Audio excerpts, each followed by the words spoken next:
Halo teman-teman, kali ini kita akan belajar tentang materi ukuran penyebaran data. Nah, ukuran penyebaran data sendiri merupakan ukuran yang menyatakan sejauh apa penyimpangan nilai-nilai data terhadap nilai-nilai pusatnya atau ukuran yang menyatakan seberapa banyak perbedaan nilai-nilai data terhadap nilai-nilai pusatnya. Yang pertama yaitu rentang atau jangkauan atau range.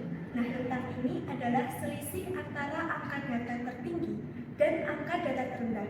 Cara mencari jangkauan dibedakan antara data tunggal dan data berkelompok. Untuk jangkauan data tunggal, yaitu bila ada sekumpulan data tunggal X1, X2, sampai Xn, maka jangkauannya adalah range sama dengan Xn dikurangi X1, atau jangkauan sama dengan data terbesar dikurangi data terkecil. Untuk yang kedua yaitu jangkauan data kelompok. Jangkauan pada data berkelompok atau dalam bentuk tabel distribusi frekuensi, maka range dapat dicari dengan menggunakan dua cara. Yang pertama yaitu selisih antara titik tengah kelas tertinggi dengan titik tengah kelas terendah. Lalu yang kedua, selisih antara tepi atas kelas tertinggi dan tepi bawah kelas terendah. Nah, untuk mencari tepi bawah itu batas bawah dikurangi 0,5 dan untuk mencari tepi atas yaitu batas atas ditambah 0,5.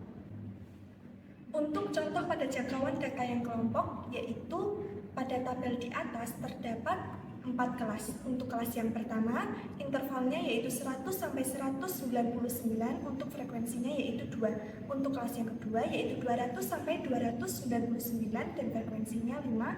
Untuk yang ketiga yaitu 300 sampai 399 untuk frekuensinya 9, dan untuk kelas yang terakhir atau untuk kelas yang keempat yaitu 400 sampai 499 dengan frekuensinya yaitu 1. Nah, untuk soalnya tentukan jangkauan data di atas. Nah, penyelesaiannya terdapat dua cara. Untuk cara yang pertama, range sama dengan 449,5 dikurangi 149,5 sama dengan 300. Jadi jangkauan data tersebut adalah 300. Nah, untuk cara yang kedua, yaitu range sama dengan 499 dikurangi 100 sama dengan 399. Nah, jadi jangkauan data tersebut adalah 399. Untuk yang kedua yaitu jangkauan antar kuartil. Jangkauan antar kuartil adalah selisih antara kuartil ketiga dan kuartil pertama atau dapat dirumuskan sebagai berikut, yaitu range sama dengan Q3 dikurangi Q1. Untuk contohnya yaitu berikut adalah data penjualan baju dari sampel tenaga penjual CV Indah Tekstil yang melakukan penjualan di 2 pulau. Nah, pada tabel data penjualan dari 6 tenaga penjual CV Indah Tekstil, terdapat 6 tenaga salesman yaitu ada Doni, Riko, Adi, Budi, Eno, dan Chandra.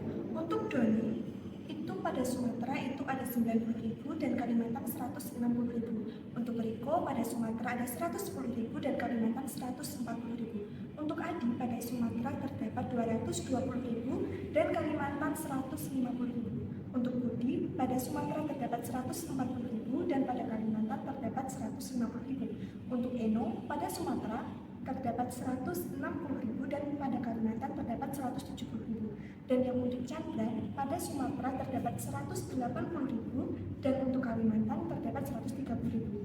Nah, untuk soalnya yaitu carilah jangkauan antar kuartil dari data di atas.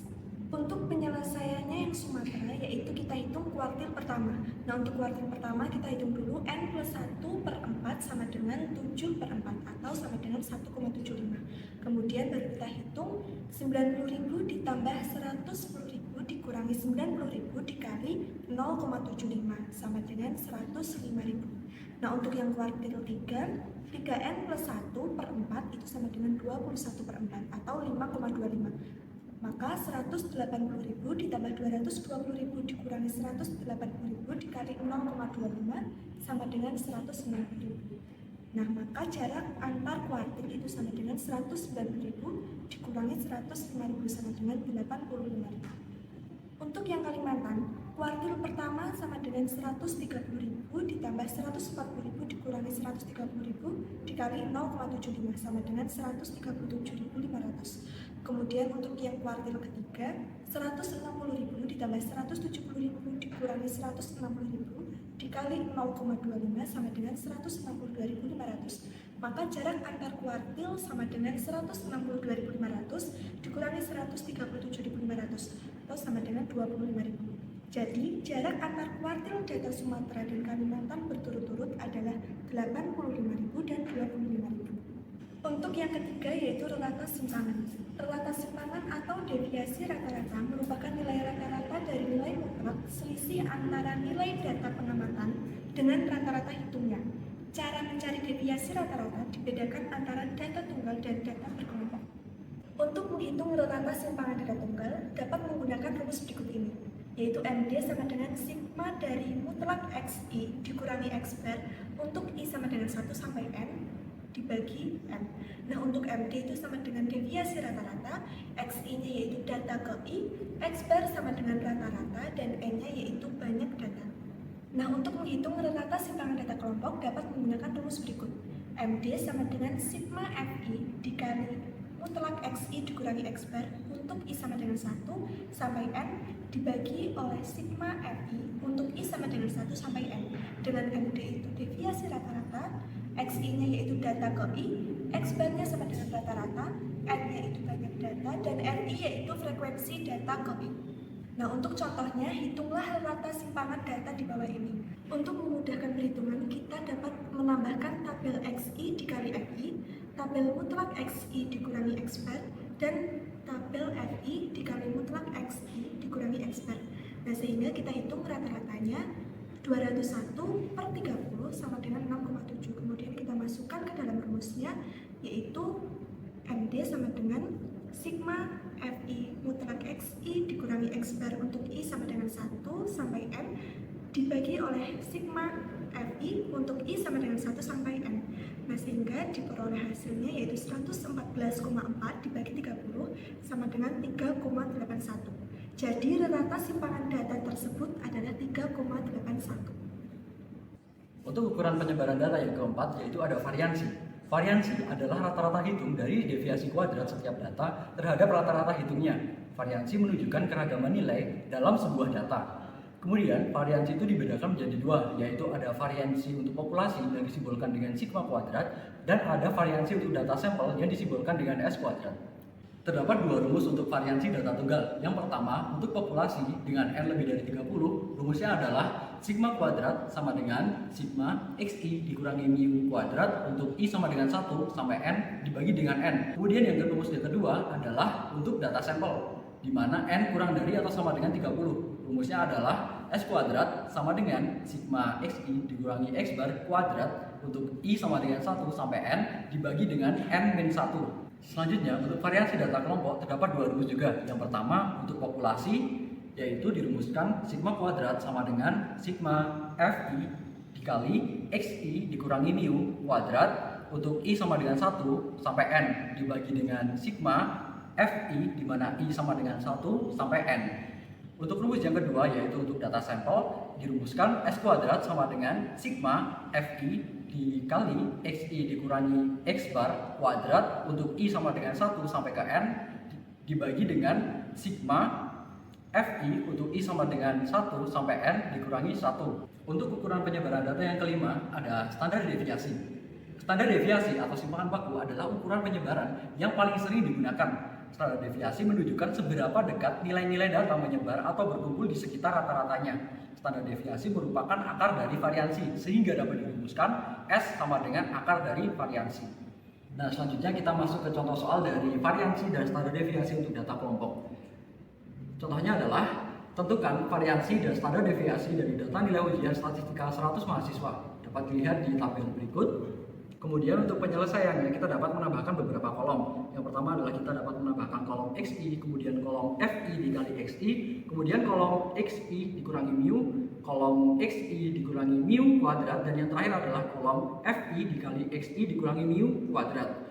Oke, yang pertama pada bagian kolom XI itu kita memasukkan nilai tengah dari setiap kelasnya. Sebagai contoh untuk nilai 40 sampai 44 itu nilai tengahnya 42. Selanjutnya kita cari dulu mu-nya. Mu sama dengan 5.585 dibagi dengan 100 sama dengan 55,85. Jadi mu atau rata-ratanya itu adalah 55,85. Nah, dari situ kita dapat masukkan atau mengisi kolom-kolom yang lain, yaitu kolom XI dikurangi mu, kolom XI dikurangi mu kuadrat, kolom FI dikali XI dikurangi mu kuadrat. Oke, kita hitung variansinya terlebih dahulu, di mana variansinya dirumuskan sigma kuadrat sama dengan sigma Fi dikalikan Xi dikurangi mu kuadrat untuk I sama dengan 1 sampai N dibagi dengan sigma Fi untuk I sama dengan 1 sampai N. Nah, kita masukkan angkanya sehingga sigma kuadrat sama dengan 5342,75 dibagi dengan 100, yaitu sama dengan 53,4275. Untuk standar deviasinya kita bisa cari dengan menggunakan akar dari variansinya. Maka standar deviasi atau sigma sama dengan akar 53,4275 sama dengan 7,31. Jadi variansi data nilai ujian tersebut adalah 53,4275 dan standar deviasinya adalah 7,31. Oke teman-teman, selanjutnya kita akan melakukan perhitungan terhadap ukuran penyebaran data dengan menggunakan program R melalui aplikasi RStudio. Yang pertama kita lakukan adalah membuat script baru dengan menggunakan ini. Nah, ini saya sudah membuat scriptnya yang baru. Setelah itu, data yang akan kita olah adalah sebagai berikut.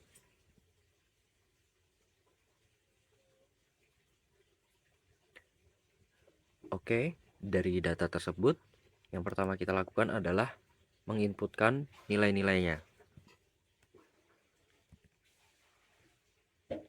Nah, dengan menggunakan ini, kita menggunakan variabel nilai.siswa, kemudian C, dalam kurung ini adalah nilai-nilainya tadi.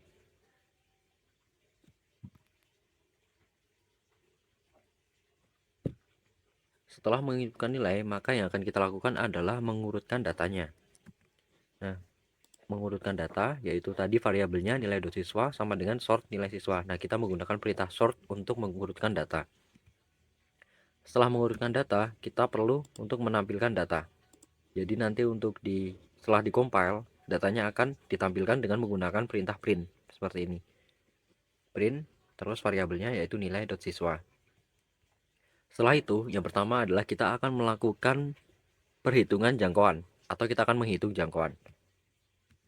Di sini jangkauan itu sama dengan max nilai siswa dikurangi min nilai siswa, atau jangkauan itu kan nilai tertinggi dikurangi nilai terendah.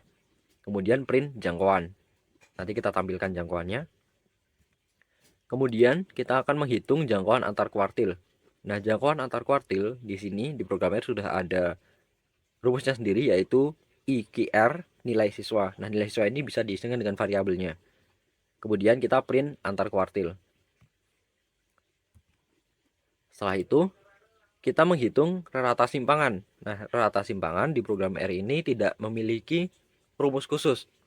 Jadi kita menggunakan rumus yang sudah diketahui atau yang sudah kita bahas sebelumnya, lalu kita integrasikan ke dalam program R ini dengan rumus min dari absolut nilai siswa dikurangi min nilai siswa. Kemudian print rata simpangan. Setelah itu kita menghitung variansi. Nah, variansi itu kita dapat menggunakan rumus var dalam kurung variabel. Nah, di sini kita variansi sama dengan var nilai dot siswa, kemudian print variansi. Setelah variansi, kita akan menghitung standar deviasi. Di program R ini juga terdapat rumus atau sintaks untuk menghitung standar deviasi, yaitu dengan menggunakan SD dalam kurung variabel. Maka di sini saya tulis standar underscore deviasi sama dengan SD dalam kurung nilai siswa, kemudian print standar deviasi. Nah, kalau udah seperti ini, kita bisa langsung mengcompile-nya. Di sini compile report. Oke, nah ini kita pilih yang HTML aja, kemudian compile.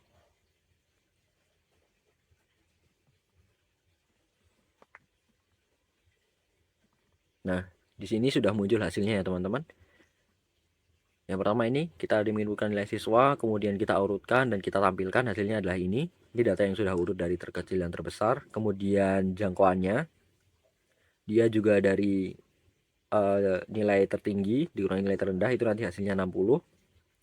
Kemudian jarak jangkauan antar kuartil itu nanti hasilnya 21,75. Rata simpangan dengan rumus yang tadi ini hasilnya 14,595. Kemudian variansi itu hasilnya 318,7868, dan yang terakhir standar deviasinya adalah akar dari variansinya ini, atau kalau di rumus ini menggunakan SD dalam kurung variabel hasilnya adalah 17,8546. Oke teman-teman, mungkin itu saja materi tentang ukuran penyebaran data meliputi pembahasan hingga aplikasi di dalam program R. Semoga apa yang kami sampaikan bermanfaat. Terima kasih dan sampai jumpa di video selanjutnya.